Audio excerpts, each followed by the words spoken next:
यदा यदा हि धर्मस्य ग्लानिर्भवति भारत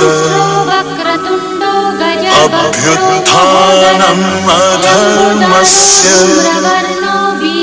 तदात्मानं सृजाम्यहम् परित्राणाय साधूनां विनाशाय च दुष्कृतां धर्म संस्थापनार्थाय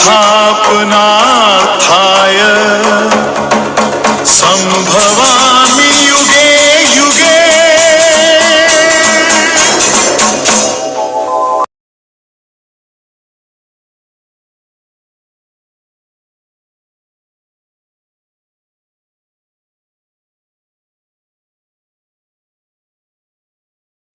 यदा यदा हि धर्मस्य